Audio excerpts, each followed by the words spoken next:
আসসালামু আলাইকুম, welcome to let's cook with Disha. Chicken stuffed bun বানিয়ে দেখাচ্ছি, যেটা বানানো খুবই ইজি, যে কেউ বানাতে পারবেন।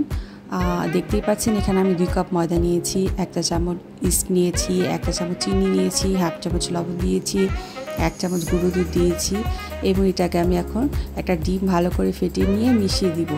তারপর আমি এখানে হালকা কুসুম গরম পানি দিয়ে দিব। তারপর একটা সফট ডো তৈরি করে নিব। ডোটা কিন্তু সফট হলে আপনারা ভয় পাবেন না, তাতে করে ভয়ের কিছুই নেই।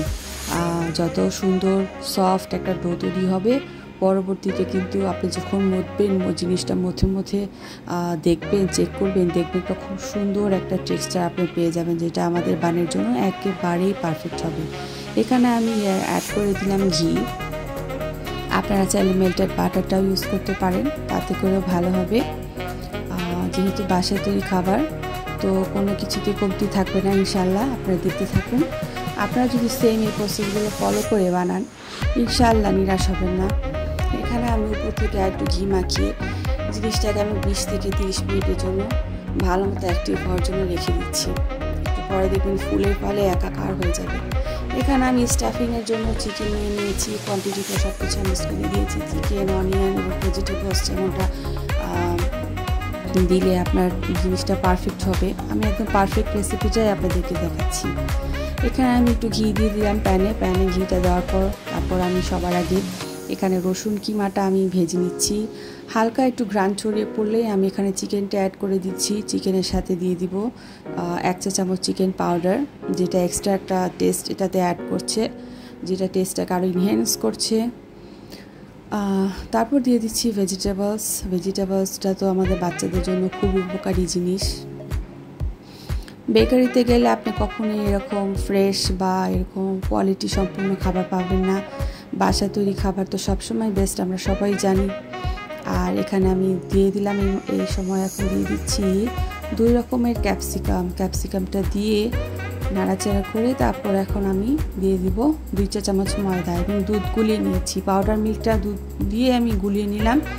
আপনারা চাইলে লিকুইড মিল্কও ইউজ করতে পারেন। আর এখানে আমি ফ্রেশ কিছু গোলমরিচ অ্যাড করব, যেটা ফ্রেশ গোলমরিচটাতে যেই একটা ফ্রেশনেস বা যেরকমটা ফ্লেভার আমরা পাই, সেটা কিন্তু আর আগের থেকে করে রাখা গোলমরিচটা থেকে আমরা পাই না।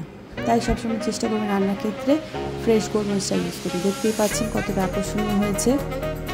এখন আমার এই পাশে আমার ব্রেডটাও রেডি হয়ে গেছে। ব্রেডটা আমি এখন সব কিছু তৈরি করে নিব। আপনারা স্টেপ বাই স্টেপ সব ফলো করতে থাকুন। খুবই ইজি, আপনারা যে কেউ বাসায় ট্রাই করলে পারবেন ইনশাআল্লাহ। এখন আমি এখানে 2 কাপ ময়দা নিয়েছিলাম, যেটাতে আমার 4টা বান হয়েছে। এই বানটা দিয়ে আমি এই সামনে রাখা যে দেখতে পাচ্ছেন পেপার, এটাতে আমি জিনিসটা মেক করব, যেটি বাচ্চাদের দেখতে একটু আকর্ষণীয় লাগে। দেখতেই পাচ্ছেন আমি গোল গোল করে এটাকে এখন বেলে নিচ্ছি। এটা ওভাল শেপ হলেই চলবে, একদম পারফেক্ট যে গোল বা কোনো একটা পারফেক্ট শেপ করতে হবে না, জাস্ট একটা ওভাল শেপ টাইপের হলেই চলবে। তারপর আমি এই যে এরকম করে এক পাশ থেকে কেটে দিচ্ছি। এটা খুবই ইজি, দেখতে থাকুন। এটা খুব সুন্দর একটা লুক আসে, ফাইনাল লুকটা এটা চমৎকার একটা লুক আসে। দেখতে পাচ্ছেন কতগুলো চিকেন আমি এটার ভিতরে দিলাম, যা আমরা নর্মাল বেকারিতে কিন্তু এখন একটুও পাই না, তাই না? ওরা যে কোনোভাবে করে আমাদেরকে দিয়ে দেয়, আমরা চুপচাপ হেঁটে বসে খাই। কিন্তু যদি এখন এরকম রেসিপি বানানো শিখে নিই, তাহলে তো আমাদেরকে আর কিনে খেতে হয় না, তাই না? দেখতেই পাচ্ছেন আমি ডিম ফেটিয়ে রেখেছিলাম, এটা আমি উপর থেকে ব্রাশ করে দিচ্ছি। এই ডিমটাই কিন্তু ব্রেডটার উপর সুন্দর একটা কালার নিয়ে আসে।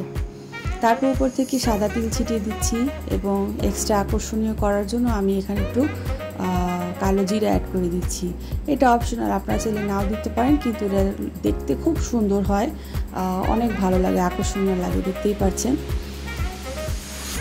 এখন আমি 250 ডিগ্রি সেলসিয়াস তাপমাত্রায় 20 থেকে 25 মিনিট জিনিসটাকে বেক করে নিব, তাহলেই হয়ে যাবে। দেখতেই পাচ্ছেন কতটা আকর্ষণীয় হয়েছে, যে কেউকে আপনি ইমপ্রেস করতে পারবেন এরকমই একটা খাবার এটা। আর বাচ্চারা তো মাশাআল্লাহ অনেক পছন্দ করবে। আমার বাচ্চারা তো অনেক ফ্যান আমার এই হাতে খাবারটার দিকে।